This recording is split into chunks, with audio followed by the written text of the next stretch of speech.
안녕하세요. 생생법률쇼 진행을 맡은 김유리입니다. 법과 친해지는 제법 좋은 방법 생생법률쇼. 오늘도 크고 작은 법률적 문제로 어려움 겪고 있는 여러분을 위한 법률 상담은 물론이고요. 또 세상을 들썩이게 하는 이슈들을 법적으로 풀어보는 시사 법률 토크까지 준비가 되어 있습니다. 네, 법률과 관련해서 궁금한 내용 있으신 분들은 언제든지 상담 전화 02557-8295번으로 전화 주시거나 법률방송 홈페이지 내에 있는 법률 상담 통해서 글 남겨주셔도 좋고요. 또 하단에 나가고 있는 이메일로도 상담 접수 받고 있습니다. 각 분야의 또 전문 변호사가 무료로 성심성의껏 상담 도와드리니까 여러분의 많은 참여 바랍니다. 또 지금 이 방송은 유튜브 통해서도 실시간으로 방송되고 있습니다. 많은 참여 부탁드리고요. 유튜브 통한 소통 창구도 열어두겠습니다. 그럼 오늘 함께할 변호사님 소개해 드릴게요. 홈즈법률사무소의 하서정 변호사 자리하셨습니다. 안녕하세요. 네, 안녕하세요. 홈즈법률사무소의 하서정 변호사입니다. 네, 오늘 변호사님 보니까 이제 단풍 같은 느낌. 아직까지 단풍이 막 물들진 네. 않았지만 좀 기대가 되네요. 이제 가을이 왔습니다, 확실히. 네. 자, 오늘도 억울하고 답답한 분들에게 명쾌한 상담해 주시길 기대해 보도록 하겠습니다. 그럼 오늘 접수된 상담부터 미리 살펴볼게요. 게임 중독 남편과 이혼하고 싶어요. 현장 실습생과 무급 계약서. 5년 전 문신시술 부작용 고소하려면 신용불량자와 결혼하면 빚을 같이 갚아야 하나요? 네, 이렇게 다양한 분야의 상담이 접수가 됐는데요. 잠시 후에 변호사님과 함께 속 시원한 상담 해보도록 할 테니까 끝까지 함께 해주시면 많은 도움 될 것 같습니다. 자, 그럼 생생법률 첫 순서 시작해 볼게요. 법과 관련된 상식에 대해서 알아보는 시간. 목요일은 생활 속 법률 상식에 대해서 알아봅니다. 일상의 로와 함께 하겠습니다. 자, 변호사님, 오늘은 어떤 법률 상식을 알아볼까요? 네, 본의 아니게 사람을 다치게 하거나 죽이는 일이 있을 수 있습니다. 네. 그래서 과실치사, 과실치상 이런 용어들을 들어보신 기회가 있을 텐데요. 오늘은 이렇게 과실치상과 과실치사 관련된 범죄에 대해서 말씀을 드리도록 하겠습니다. 저희가 상담하면서도 참 많이 하는 얘기고 뉴스에서도 많이들 들어보셨을 텐데 이게 오탄가 아니면 헷갈린다 이렇게 생각하시는 분들도 많으실 것 같습니다.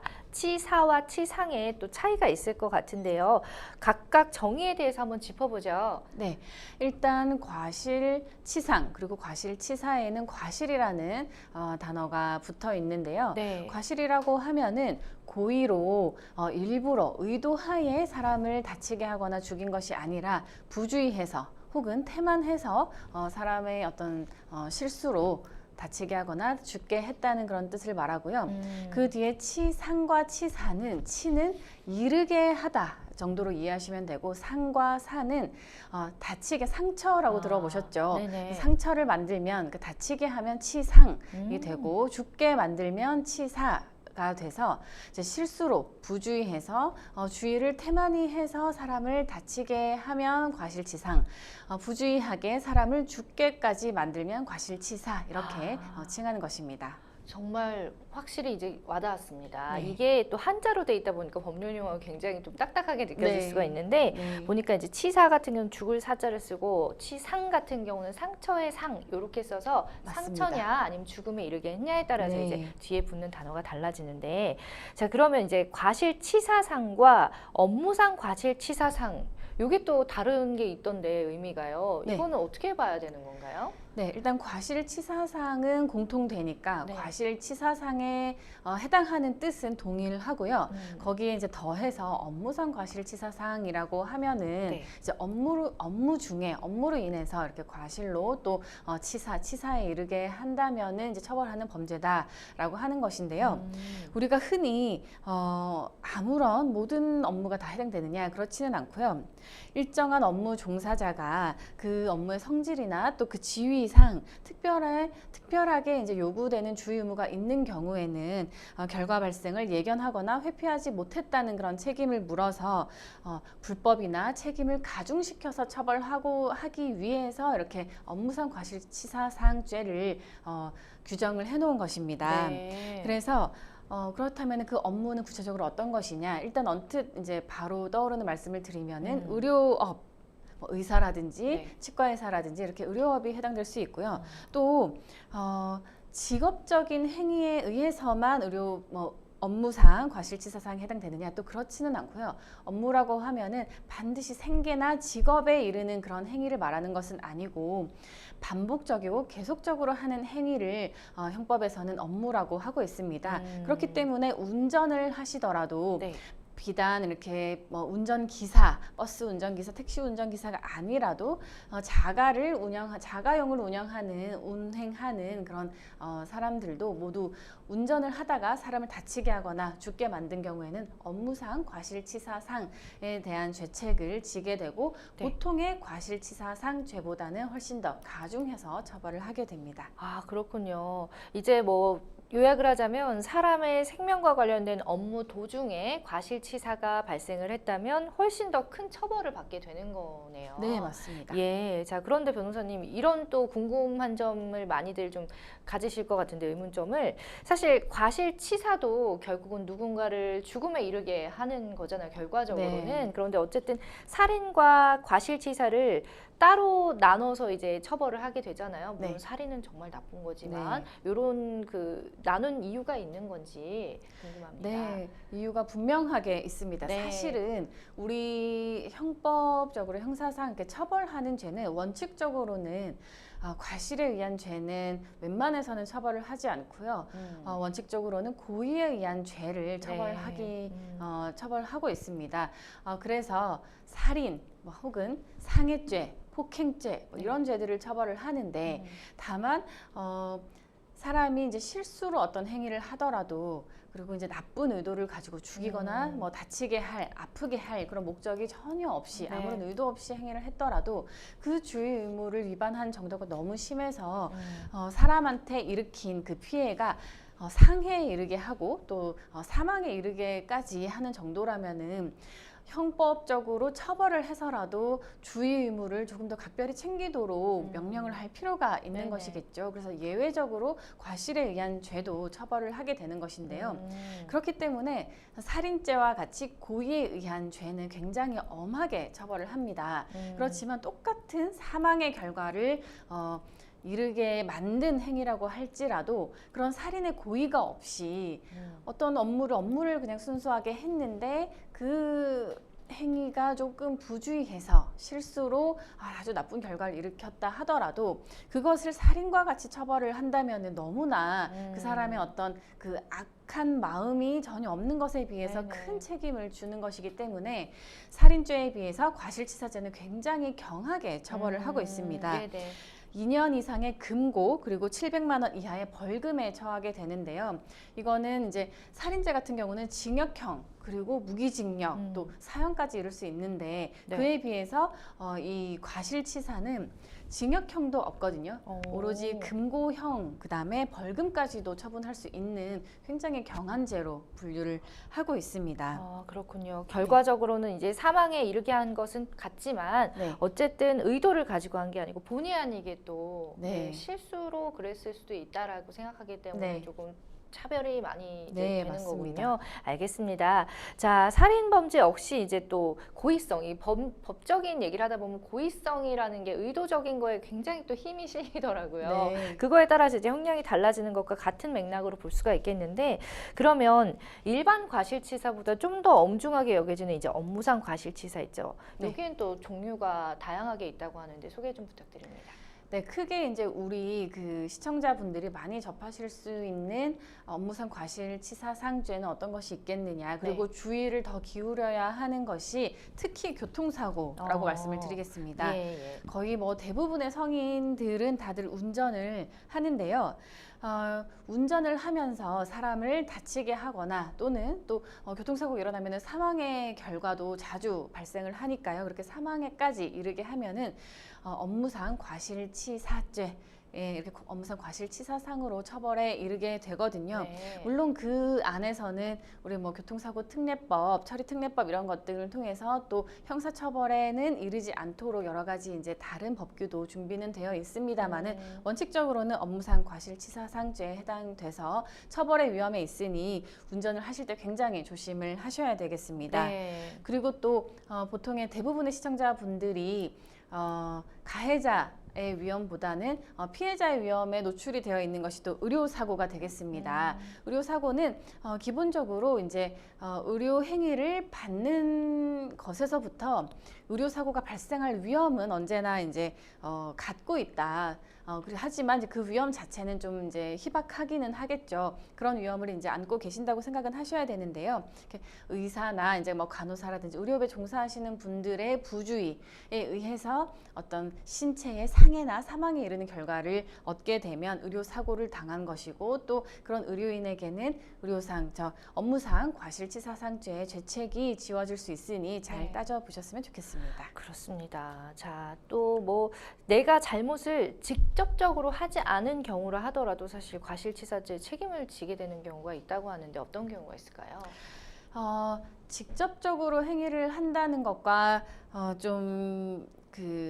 뭐 자기 부작위로도 좀 나눠 볼 수 있겠는데요. 네. 공사 현장에서 보통 인명사고가 사실 많이 일어나잖아요. 네, 공사 그렇죠. 최근에도 이제 건축물이 붕괴되는 사고도 맞습니다. 언론에 보도되어서 많이들 알고 계실 텐데요. 네.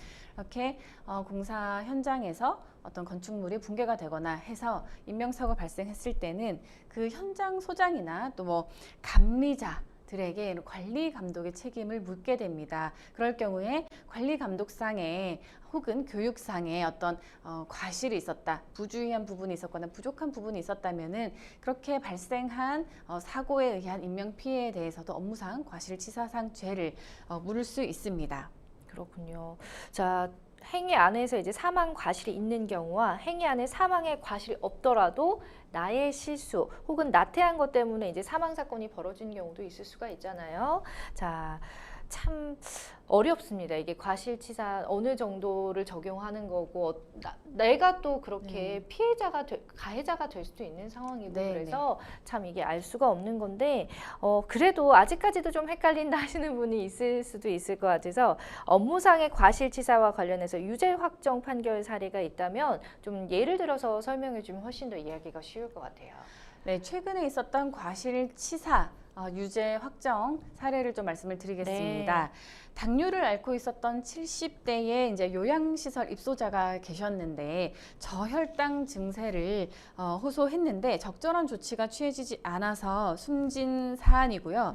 그렇게 보호하고 있었던 요양보호사나 그 시설의 원장이 처음에 1심에서는 무죄 판결을 받았었지만 2심에서 교육을 잘못하고 뭐 지시를 잘못한 책임, 그리고 그 요양보호사는 또 매뉴얼대로 이행하지 않고 저혈당 등에 대해서 경련 증상이 일어났을 때 대응 방법을 제대로 이행하지 않은 책임을 물어서 2심에서는 유죄 과실치사의 유죄 확정 판결이 난 사례가 있습니다.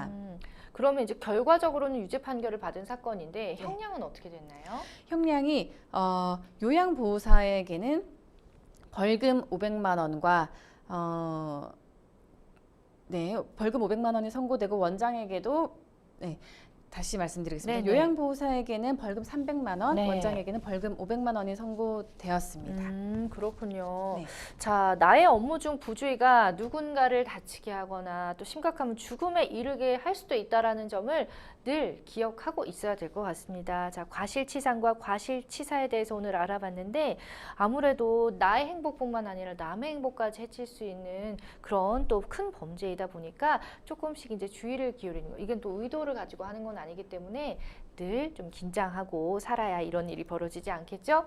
자, 지금까지 일상의 로 함께 만나봤고요. 여러분은 지금 생생법률쇼 시청하고 계십니다. 쉽사리 해결되지 않는 법률 문제를 끌어안고 있다면 지금 생생법률쇼와 함께 하시죠. 법률 고민이 해결되는 가장 쉬운 방법을 소개해 드릴게요. 첫째, 02-557-8295로 전화를 한다. 둘째, 법률방송 홈페이지에 접속해서 법률상담 게시판에 문의를 남긴다. 셋째, 지금 화면에 나오고 있는 이메일 주소로 사연과 연락처를 보낸다. 생생법률쇼가 자랑하는 각 분야의 전문 변호사가 여러분의 더부룩한 속을 뻥 뚫어드립니다. 속 시원한 스파클링 상담 프로그램 생생법률쇼. 지금 바로 전화 주세요.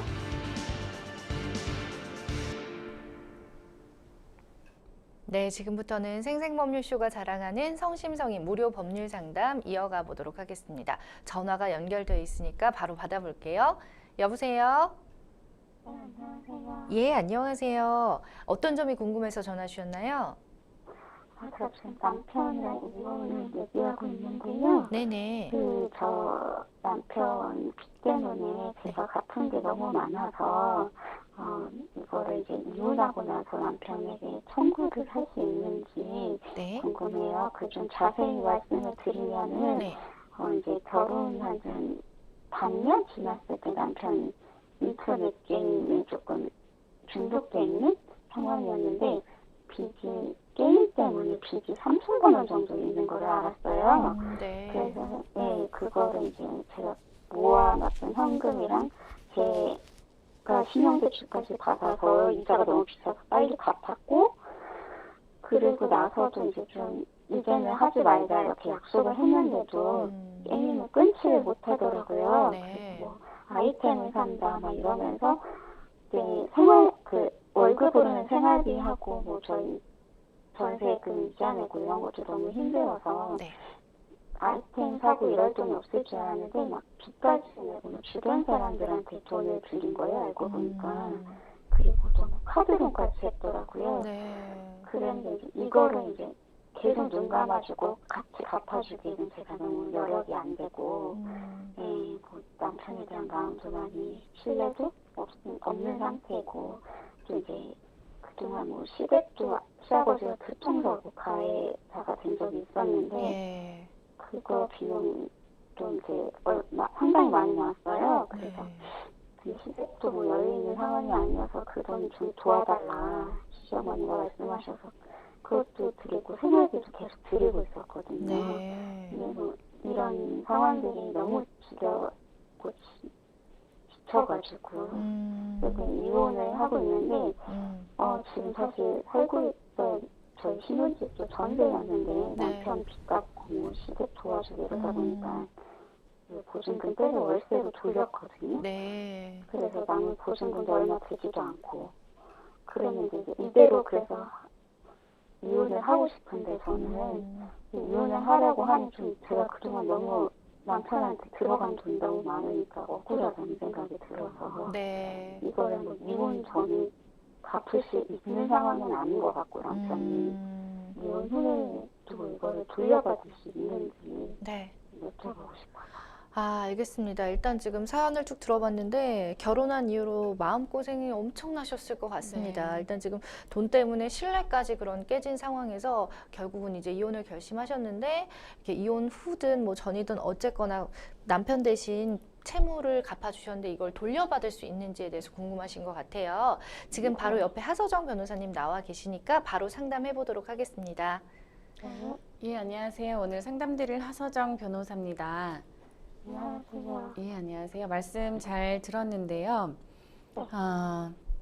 우선 이제 단순히 이제 배우자의 경제적으로 이제 원하는 정도에 이르지 않는 뭐 경제력 수준이라든지 이런 것 등의 아주 간이한 문제 정도로는 이혼에 이르지 않지만 지금은 계속적으로 이제 빚을 더군다나 그 빚이 어떤 생활을 위해서라거나 꼭 필요한 금액이 아니라 인터넷 게임에 빠져서 거기에 중독이 돼서 아이템을 사는 등의 그런 행위를 했고 또 그것이 뭐 1회에 그치는 것이 아니라 계속 반복적으로 빚까지 내가면서 이제 인터넷 게임에 계속적으로 이제 중독된 모습을 보이는 그런 행위 지금의 이제 일련의 경제적인 문제라든지 또 인터넷 게임 그리고 그런 중독 그런 문제 등은 기타 이제 혼인을 유지할 수 없는 중대한 사유에 해당될 수 있어서 이혼에 이를 수 있을 것으로 보입니다.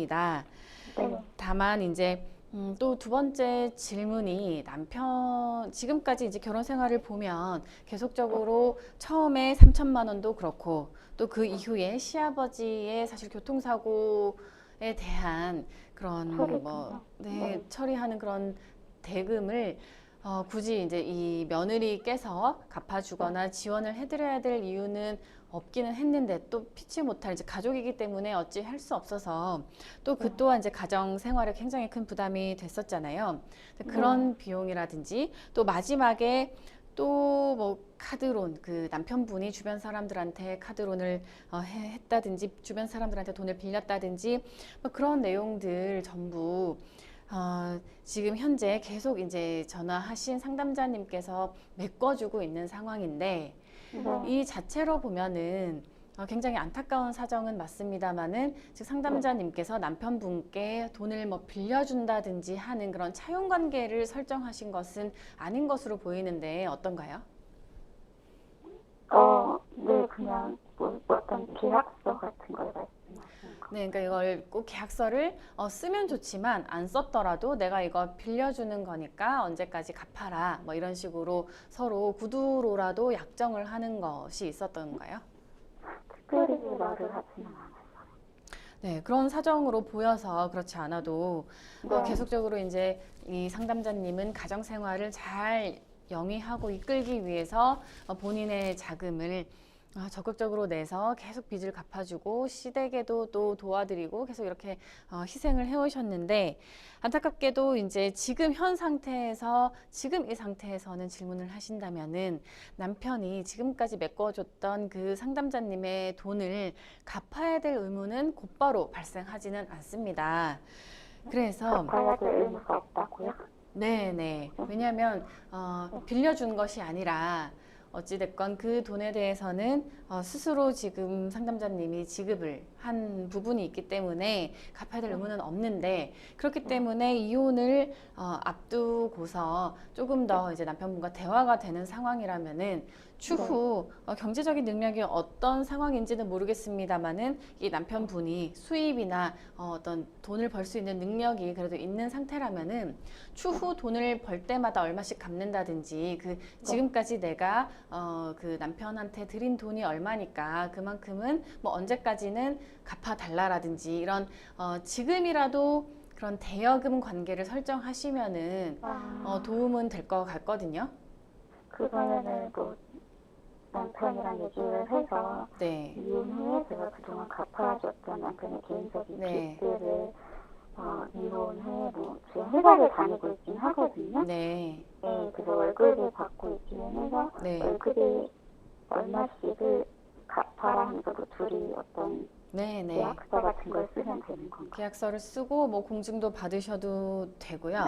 네. 네. 그리고 지금 상황에서 사실 지금까지 이제 돈을 계속 이제 상담자님이 남편분께 지급하고 빚을 갚아주고 시댁에 주고 이랬던 것은 이 가정 생활의 경제를 그리고 이제 재산 상태를 유지하기 위한 기여도에는 굉장히 높게 책정은 될 텐데 그것이 사실 지금 상담자님의 입장에서는 큰 의미도 없는 것이 지금 현재 남아있는 재산 자체가 굉장히 적은 것으로 보여요.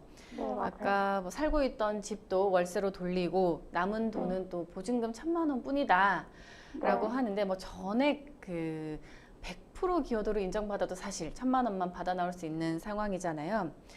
그래서 인터넷 게임으로 예전에 졌던 그 3,000만 원의 빚조차 전혀 보전이 되지 않는 상황이라서 안타까운 상황이라고 말씀을 드리지 않을 수가 없거든요. 그래서 지금 현 상태에서 이혼 자체는 워낙 그 귀책 사유에 있어서는 남편분에게 있는 것이 확실하고요. 그리고 이 정도가 되면은 또 살고 있는 집까지도 월세로 돌리고 그 자산까지도 전부 다 탕진하는 뭐 이런 정도의 상황이라면은 혼인을 유지할 수 없는 아주 중대한 사유라고 인정을 받을 수 있기 때문에 이혼에 대한 판결은 받으실 수 있고 또 그에 대한 유책 배우자는 남편이라는 확인도 받으실 수 있고요. 또 좀 뭐 그렇게 큰 액수는 아니겠습니다만은 위자료도 인정은 될 것이라고 생각은 듭니다. 그렇지만 그 액수가 굉장히 적고 또 남편에게 남아있는 자산이 너무나 적어서 의미가 사실상은 지금 현재로는 없는 상태이고요. 그래서 어쨌든 위자료라든지 뭐 이런 부분도 만약에 두 분이 제가 아까 말씀드린 대로 대여금 약정을 지금이라도 체결을 하신다면은 그 위자료와 이렇게 대여금으로 이제 계약을 체결하신 이 부분은 남편분의 월급에서도 이제 일정하게 받기로 약정을 하거나 아니면 월급으로부터 압류해서 받는 것도 가능하거든요. 그래서 네. 네. 그렇기 때문에 지금 현 상태로 바로 얼마 이혼 즉시 얼마를 다 변제받아 나올 수 있습니다. 라고는 말씀을 못 드리지만 네. 상대방과의 이제 지금까지 지급한 돈에 대해서 대여금 약정을 하시고 그 다음에 위자료에 대해서도 청구를 하시고 해서 조금이나마 위로가 되고 또 출연한 금액에 대해서 좀 보전이 될 수 있도록 조치를 취해 보셨으면 좋겠습니다.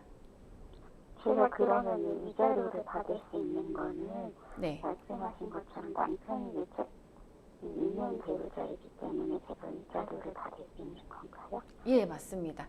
지금 보통 내 이혼 소송에 들어가면은 상대방도 본인이 유책 배우자로 이제 확정되지 않도록 하기 위해서 굉장히 이제 뭐 아주 마지막 뭐 바닥 끝까지 다 들추어내서 상대방에 대해서 나쁜 점을 막 이렇게 서면으로 제출을 하고 그러기는 하거든요. 하지만 뭐 지금 상황으로는 그 남편분의 귀책 사유가 상당하다고 생각이 됩니다. 배우자를 맞이해서 결혼을 이제 혼인 생활을 하면은 경제적으로도 굉장히 혼인 생활 유지하는 데 중요한 요소인데 그 부분에 있어서 이제 인터넷 게임에 빠져 있는 것도 모자라서 빚까지 지고 뭐 카드론 주변에까지 이제 도움 요청하는 것까지 굉장히 경제적으로 큰 문제를 일으킨 것이 사실이기 때문에 그 부분에 대해서는 이제 유책 배우자로 남편분이 인정될 것으로 예상이 됩니다. 그리고 저희가 하나 더 여쭤봐도 네네. 네. 보증금이 지금 1,000만 원이 있는데요. 네. 이것도 이제 남편이 만약에 사실 처음에 전세 보증금을 네. 같이 부담을 했었어요. 네. 네. 그런데 이제 1,000만 원을 좀 나눠갖자 이런 식으로 나온다면 남편이 네. 그러면은 제가 그걸 들어줘야 되는 건지 저는 사실 그러고 싶지가 않거든요. 이때 뭐 시댁에 들어간 비용 같은 거를 이유로 네. 남편에게 이 보증금을 내가 가져가겠다 이러면은 네. 그게 법적으로는 어떻게 제가 유리한 부분은 없는 건지. 지금 이제 대체로 다 상담자님이 유리한 상황이고요.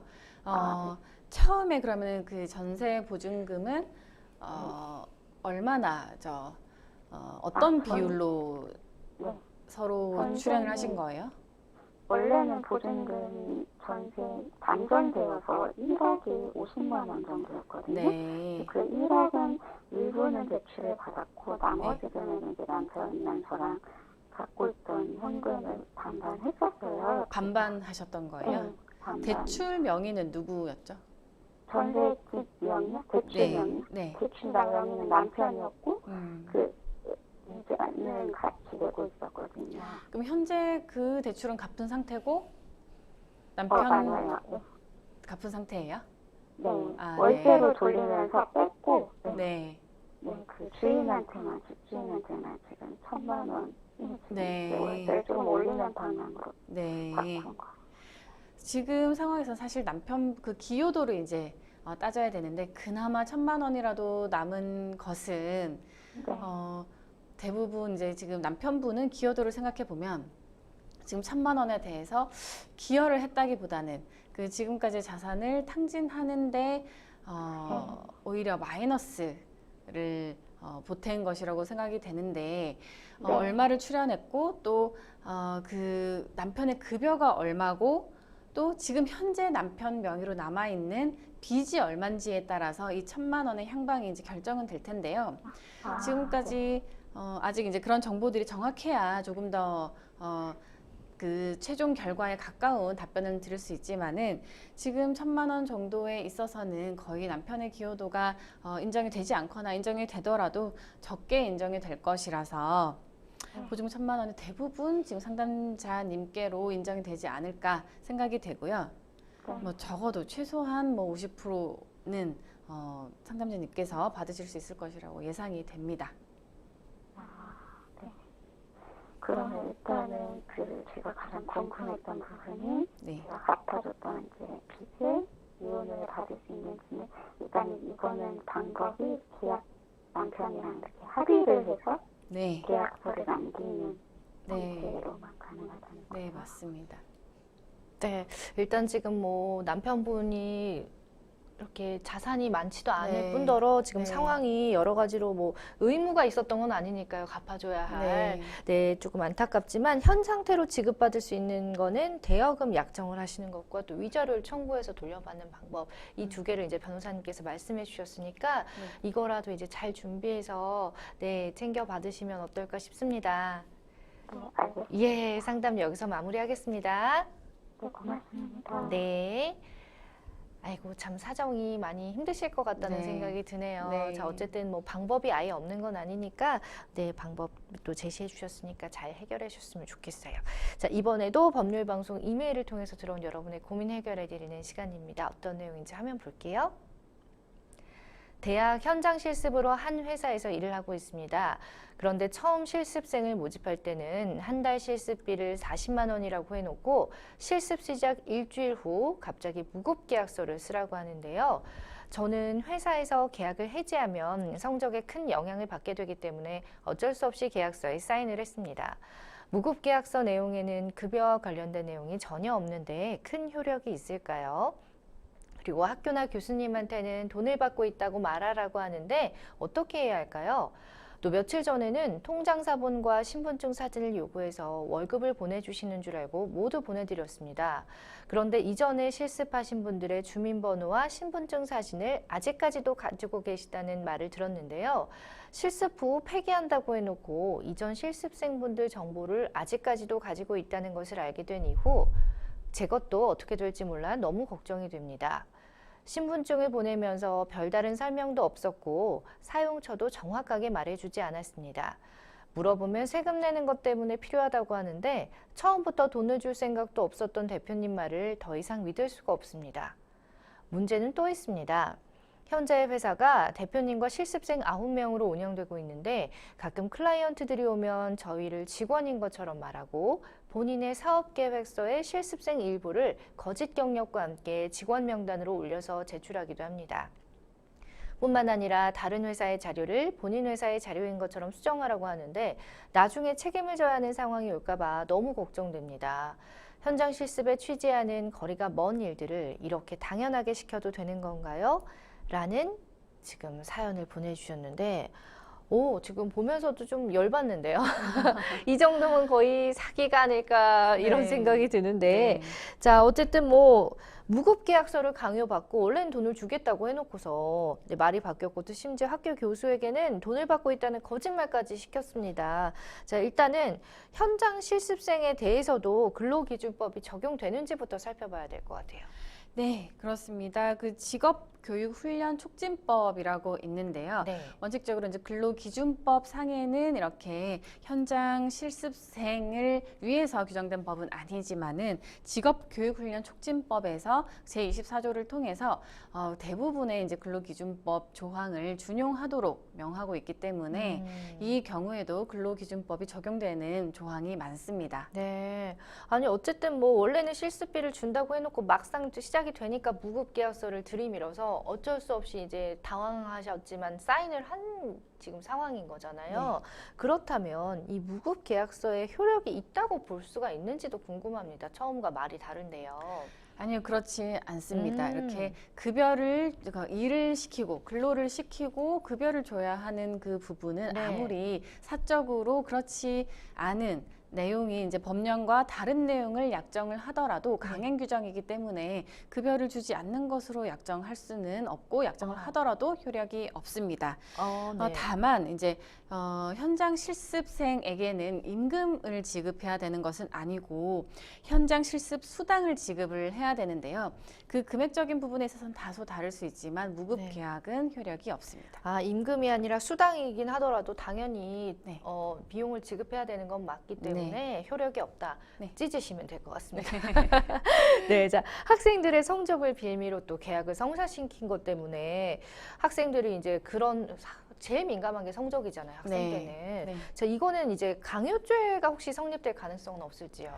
가능성이 없다고는 할 수가 없는데 네. 그 성립이 될지는 좀 더 면밀히 살펴보아야 될 것 같습니다. 네네. 왜냐하면 강요죄라고 하는 것이 폭행 또는 협박을 통해서 의무가 없는 일을 하게 하는 것이 강요죄인데요. 지금 같은 경우 그냥 아무런 폭행은 없었던 것이 그쵸. 분명한 것 같고 네네. 이제 지금 사안과 같은 어떤 성적을 빌미로 그다음에 이제 성적에 해가 생긴다는 그런 해악의 상태가 어떤 경위로 이 학생에 전달이 됐는지 아니면은 이 행위자라고 할 수 있는 이 사업주가 의도한 바가 있는지 그리고 그것이 직접이든 간접적이든 행위를 통해서 뭐 고지된 바가 있는지 그러니까 실제로 협박이 이루어진 사실이 있는지에 대해서 입증을 할 수 있다면 네. 강요죄도 성립이 되겠지만 질에 그런 위험이 없고 또 다른 도움을 요청하거나 변경의 가능성이 있었는데도 질에 겁을 먹어서 혹은 맞아요. 그냥 뭐 다른 실습 장소를 찾는다거나 뭐 교수님한테 말씀드린다거나 이런 것보다는 그냥 무급이더라도 적당히 일하고 빨리 끝내는 게 나한테 유리할 것 같다. 뭐 이 정도의 판단에 의해서 이루어진 경우에는 강요죄로 처벌까지는 이루어지지 않을 것으로 생각이 됩니다. 그렇죠. 일단 이 회사 대표가 나쁜 거는 맞는데 네. 어쨌든 거부할 수도 있는 상황이었긴 하기 때문에 좀 네. 애매한 것 같습니다. 네. 이건 좀 다퉈봐야 될 내용인 것 같고요. 네. 자, 현재 이렇게 사연으로 봐서는 회사가 5인 미만의 사업장인 걸로 보이는데 네. 이 현장 실습에 취지하는 거리가 먼 일들을 지금 시키고 있잖아요. 이런 경우는 어떻게 대응을 하면 좋을까요? 근로자들에게 또 이런 실습생도 마찬가지고요. 강제 근로는 금지가 되어 있습니다. 본인의 의사에 반해서 근로를 네. 시키는 것은 금지가 되어 있기 때문에 만약에 현장 실습생으로서 이제 그 현장에 왔고 또 그 업무에 대해서 하겠다고 이제 계약을 체결한 상황인데 그것과 전혀 거리가 멀고 상관이 없는 일을 시킬 때는 사실 그 현장 실습 계약과는 전혀 상관이 없는 일이기 때문에 거부하실 수 있습니다. 네. 그래서 대응 방법을 물으신다면은 현장 실습의 취지와 전혀 거리가 멀다는 점을 밝히고 뭐 학교에 도움을 요청한다든지 해서 네. 그 일을 하지 않는 것이 좋겠습니다. 그렇죠. 많은 분들이 사실은 이제 질에 겁을 먹고 나중에 불이익을 당하지 않을까 싶어가지고 이제 아닌 걸 알면서도 응하는 경우가 있는데 그러면 이제 본인한테 책임이 돌아가는 것 같습니다. 네. 네, 충분히 거부할 수 있는 권리가 있기 때문에 그런 게 아니다 싶으면 거부를 하시는 게 좋을 것 같고요. 어쨌거나 뭐 지금 회사 측에서는 이전 실습생들의 개인 정보를 아직까지 보관 중인 상황인 것 같은데 이건 혹시 불법인 건가요? 네, 이제 개인정보는 자신의 개인정보가 아닌 이상 네. 타인의 개인정보는 그 타인으로부터 그 수집이나 활용에 대해서 동의를 받은 범위 내까지만 수집할 수 있고 보관할 수 있습니다. 네. 그런데 만약에 그 이전 실습생들로부터 전혀 동의받지 않았거나 그 동의받은 기한이 지나고 나서도 보관을 하고 있다면 개인정보보호법 상으로도 불법 행위가 되겠습니다. 그렇군요. 자, 실습생들을 회사의 직원인 것처럼 또 위장을 해서 거짓 명단을 올리는 행위가 또 있었는데 이 부분은 법적으로 어떤 문제가 될 수 있을까요? 네, 이제 거짓으로 명단을 올려서 어떤 행위를 했느냐가 중요하겠는데 아까 사업계획서에 이제 그렇게 부풀렸다라고 사연이 올라가 있었던 것 같은데 네네. 그런 경우에는 사업계획서의 이제 활용처가 어떤 투자자로부터 투자를 받는다든지 국고로부터 지원을 받는다든지 그런 것이 될 것 같아요. 그래서 그렇게 금전을 취득하는 데 활용이 됐다면 네. 사기도 될 수 있습니다. 아, 그렇군요.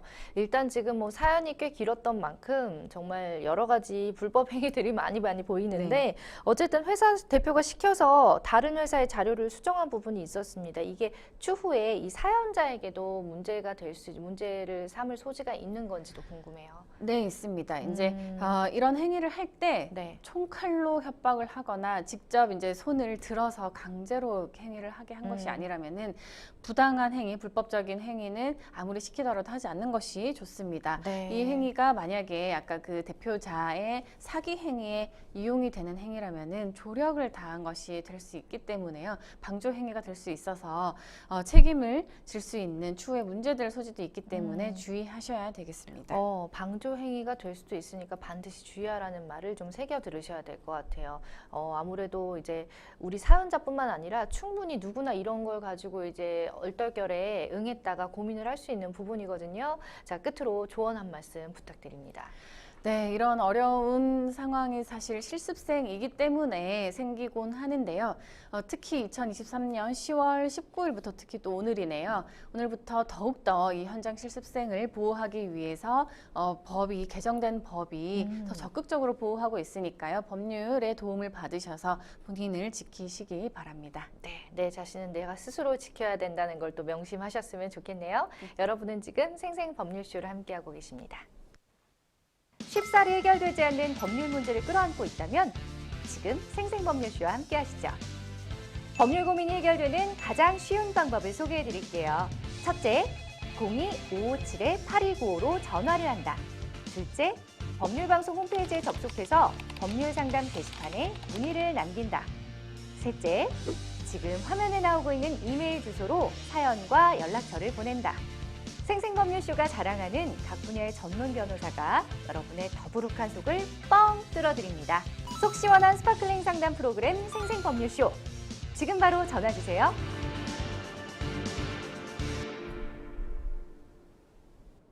네, 이번에도 법률방송 이메일을 통해서 들어온 여러분의 고민 해결해 드리겠습니다. 저는 5년 전 한 타투이스트에게 두피 문신을 시술받았습니다. 그런데 두피 문신을 시술받고 시술이 잘못되어 5년 동안 극심한 스트레스와 대인 기피에 시달리며 살았는데요. 최근에 우연히 한 매체를 통해 타투이스트를 의료법으로 고소할 수 있다는 사실을 알게 되었습니다. 그 당시 신용카드로 결제를 해서 결제 내역은 가지고 있는 상황인데요. 의료법 공소시효는 5년인가요? 알아보니 의료법상 5년 이하의 징역에 처할 수 있다고 하는데 손해배상 청구와 더불어 형사고소까지 진행할 수 있을까요? 라는 사연 보내주셨습니다. 사연을 보니까 이제 잘못된 문신 시술로 5년 동안이나 정말 극심한 고통에 시달리다가 최근에야 이 타투이스트를 처벌할 방법을 알게 되셨어요. 자, 현행법상 타투이스트를 의료법 위반으로 고소할 수 있는지부터 좀 살펴보겠습니다. 네, 맞습니다. 타투라는 것이 의료행위에 해당이 되는데 네. 의료인이 아닌 타투이스트는 할 수 없습니다. 그렇기 때문에 무면허 의료행위가 돼서 처벌할 수 있습니다. 그럼 저희가 소위 말하는 이제 타투이스트라고 해가지고 뭐 이태원이나 이런데 문신 막 이렇게 하는 분들 계시잖아요. 그런 것도 불법이라고 맞습니다. 봐야 되는 거죠? 네, 불법입니다. 그러니까 이렇게 생각하면 되겠네요. 의료인이 아닌 분들이 행위를 하는 건 다 불법이다. 네. 이렇게 보면 간단한 맞습니다. 문제네요. 네. 자, 어쨌든 의료법상 5년 이하의 징역에 처할 수 있다. 이렇게 또 조사를 해보신 것 같습니다. 이게 맞는지와 또 어떤 처벌을 받게 되는지에 대해서 좀 알아볼게요. 예. 네, 맞습니다. 의료법상 5년 이하의 징역 또는 2천만 원 이하의 벌금에 처해지게 되는 행위인데요. 그래서 뭐 행위에 따라서 5년 이하, 2천만 원 이하의 벌금 중에 선택을 하실 수 있겠습니다. 그렇군요. 그러면 이제 상담자께서 또 공소시효에 대한 질문을 또 같이 주셨는데 만약에 무면허 의료행위로 인해서 의료법 위반이 발생할 경우 문제가 되는 경우 공소시효는 어떻게 되나요? 공소시효는 7년, 그 장기가 5년이기 때문에 7년이라고 생각하시면 되겠습니다. 7년. 그래서 이 지금 5년 전에 두피 문신을 받은 행위 그 자체로는 공소시효 내에 있다고 말씀드릴 수 있겠습니다. 아직까지는 이제 가능한 거네요. 공소시효 네. 내에 있다. 네. 그러면 이제 현재 또 5년 전에 신용카드 결제 내역 정도만 지금 증거로 가지고 계신 것 같아요. 네. 만약에 고소를 하게 되면 이 외에도 어떤 증거들이 더 필요할까요? 아무래도 두피 문신을 그 타투이스트로부터 받았다는 증거가 필요할 텐데 일단 그 신용카드 결제 내역도 중요한 증거가 될 수 있고 만약에 현재도 그렇게 영업을 하고 있다면 그 부분도 채집을 하시고 또 5년 전 또는 그 이전에부터 지금까지 계속적으로 했다는 그런 광고 자료라든지 영업에 대한 뭐 홍보 자료 이런 것들을 확보하실 수 있으면 이 영업장에서 이 신용카드 결제 내역과 더불어서 계속 그 영업을 했다는 사실을 입증하면 본인이 그 무면허 의료 행위를 당했다는 사실도 입증하는 데는 어려움이 없을 것 같습니다. 네, 어쨌든 뭐 지금 사연에는 자세히 나와 있지 않지만 뭐 부작용 때문에 스트레스를 받으실 수도 있는 거고 아니면 뭐 모양이 마음에 안 들어서 네. 뭐 여러 가지 이유가 있을 수 있겠죠. 네. 그래서 그러신지 이제 형사고소와 더불어서 손해배상까지 생각을 하고 계십니다. 그동안의 뭐 치료비나 정신적 피해 이런 것들을 고려할 때 손해배상 액수는 어느 정도 책정하는 게 적절할 거라고 보세요? 사실 지금 그 피해가 이제 크다 이 정도만 나와 있고 맞아요. 어느 정확하게도 안 나와 정도의 있죠. 피해인지 몇 주간 이제 진단을 받은 피해인지 뭐 자세히 알 수가 없어서 네. 금액 액수를 말씀드리기 굉장히 곤란하거든요. 음. 조금 더 이제 그 본인의 피해 입은 사실 등을 제대로 입증을 하시면은 정확한 판단을 받으실 수 있겠습니다. 네, 저희가 이제 사전에 의사가 하지 않는 것 이외에는 다 불법에 해당한다라고 이제 말씀을 딱 드려놨는데 사실은 그 여성분들도 그렇고 이게 눈썹이라든지 아이라인 이런 문신들 반영구 화장 진짜 많이 하시거든요. 자, 이런 미용 목적으로 한 반영구 문신도 의료 행위에 해당을 하는 건지 궁금합니다. 네, 의료 행위고 그래서 이제 의사가 하지 않는 경우에는 무면허 의료 행위가 됩니다. 알겠습니다. 네. 자, 이렇게 무면허에 해당하는 거를 많은 분들이 좀 알고 경각심을 가지셔야 될 것 같아요. 자, 계속해서 또 다음 상담 이어가 보도록 하겠습니다. 화면 보시죠.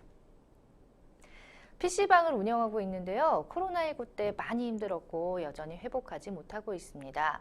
매달 월세며 운영비 등을 빚으로 메웠고 결국 신용불량자가 됐는데 요즘 여자친구와 결혼 얘기가 나오고 있습니다. 여자친구와 집안에서는 코로나 때문에 미뤄뒀던 결혼을 하라고 성한데요. 사실 여자친구는 제가 신용불량자인 걸 모르는 상황입니다. 저는 사실대로 말하면 헤어지게 될까 싶어서 일단 빚을 다 갚을 때까진 말하지 않을 생각이었고요. 근데 여자친구가 아파트 청약 등을 거론하며 혼인신고라도 먼저 하자고 하는데요. 혹시 부부가 되면 빚을 같이 갚아야 하는 건지 아내에게 제 빚에 대한 책임이 전가되기도 하는지 궁금합니다. 라는 사연 주셨습니다. 자, 일단 뭐 부부가 되면은 빚을 갚을 의무가 있는지부터 좀 살펴봐야 될 것 같습니다.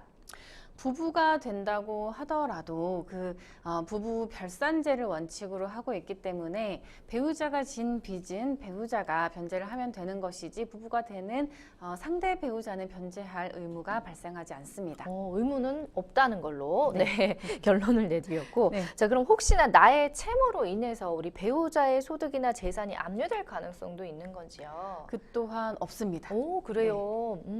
다행이네요. 자, 청약 얘기를 또 하셨습니다. 그런데 본인의 명의 집을 계약하는 경우 압류 대상이 될 수도 있지 않나요? 어쩌죠? 네. 그러니까 남편의 빚인데 네. 아내분의 명의로 계약했을 때는 압류가 되지는 않고요. 아내 다만 명의로 이제 했을 때는 남편이 재산이 있는데 그 재산을 이 집을 사는데 보탬이 되도록 아내한테 주고 그리고 그 아내가 그 집을 샀다라고 한다면은 사행이 취소 소송의 대상이 될 수 있어서 그렇게 취소를 당하게 되면은 그 집도 안전하지 못할 위험도 있습니다. 그렇군요. 네. 자, 일단은 지금 신용불량자인 사실을 숨기고 만약에 결혼했다가 나중에 알게 된다 이러면은 이게 또 사기 결혼에 해당할 수도 있지 않나 싶어요. 사기 결혼이라는 건 사실 인정받기가 좀 쉽지는 않은 상황인데요. 네. 왜냐하면 뭐 경제 상황이라든지 집안 사정이라든지 뭐 이런 것 등은 결혼의 본질적인 요소가 아니라고 법원이 판단을 하고 있기 때문인데요. 네네. 다만 그 숨기고 속이는 정도가 좀 지나쳐서 그 배우자의 동일성까지 혼동할 수 있는 그 정도의 거짓말 그리고 기망이라면은 사기에 의한 결혼 혼인 취소를 인정하고 있습니다. 그렇군요. 어쨌든 이제 솔직하게 말을 해야 뒤탈이 없는 건 분명해 네. 보이는데 우리 상담자님이 이제 또 결혼은 지금 하고 싶으신 상황이잖아요. 이 서로를 위해서 좀 고민해 볼 만한 제도가 있다면 좀 소개를 시켜주시면 좋을 것 같아요. 네, 일단 신용불량자인 점은 앞으로 경제 활동을 위해서도 회복을 하셔야 될 것 같은데요. 개인 회생 또는 파산 제도를 혼인하기 이전에 신청하셔서 인가를 받으시는 것이 좋겠다고 생각을 합니다. 왜냐하면은 배우자의 재산이나 이제 배우자의 빚이 영향을 당장은 끼치지 않는데 회생을 신청하게 되면 내 재산보다 더 많은 액수를 갚아야 이제 회생이 인가가 되고 파산이 인용이 되는데 상대방 그 배우자의 재산이 있으면 그것의 50%가 내 재산으로 산정이 되거든요. 그렇기 때문에 혼인하기 이전에 개인회생 제도를 통해서 본인의 이런 신용불량자 등의 상태를 회복하신 뒤에 혼인하실 것을 추천드리고 싶습니다. 네, 꼭 참고하셔서 행복한 결혼 생활 하시길 바랍니다. 자, 생생법률쇼 많은 분들의 상담 전화가 걸려오고 있습니다. 참여 방법 다시 한번 알려드릴게요. 지금 자막 나가고 있죠? 전화, 홈페이지, 이메일 통해서 사연 접수 받고 있으니까 언제든지 편안하게 연락 주시면 됩니다. 자, 오늘 함께해 주신 하서정 변호사님 고맙습니다. 네, 감사합니다. 네, 오늘 준비한 내용 여기까지입니다. 시청해 주셔서 고맙습니다.